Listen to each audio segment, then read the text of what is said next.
আসসালামু আলাইকুম। ধরুন আপনার কাছে এইরকম একটি টেক্সট আছে যেটাকে স্প্লিট করে আপনার এইরকম একটি টেবিলে কনভার্ট করতে হবে। কিভাবে সেটি করবেন চলুন দেখে নেই।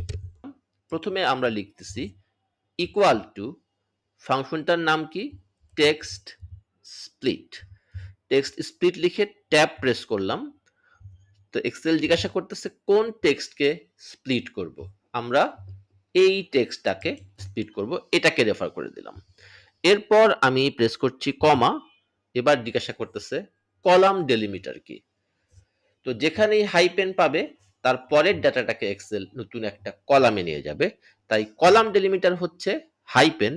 তাহলে আমি ডাবল কোট লিখে তার মধ্যে একটা হাইপেন দিয়ে দিলাম। এটা হচ্ছে আমার কলাম ডেলিমিটার। এরপর প্রেস করলাম কমা। এবার কি চাচ্ছে রো ডেলিমিটার কোনটা। তো যেখানেই কমা পাবে তার পরের ডাটাটা নতুন একটা কলাম রোতে নিয়ে যাবে। তাই রো ডেলিমিটার হচ্ছে কমা। তাহলে আমি ডাবল কোটের মধ্যে কমা দিয়ে দিলাম। দিয়ে আমরা টেক্সট স্প্লিটের ব্র্যাকেট ক্লোজ করে যখনই কন্ট্রোল এন্টার দিব সাথে সাথে আমার টেবিলটা তৈরি হয়ে যাবে। এ ধরনের দারুণ সব কৌশল জানতে অংশ নিন এক্সেল ডাটা স্মার্ট ট্রেনিং এ।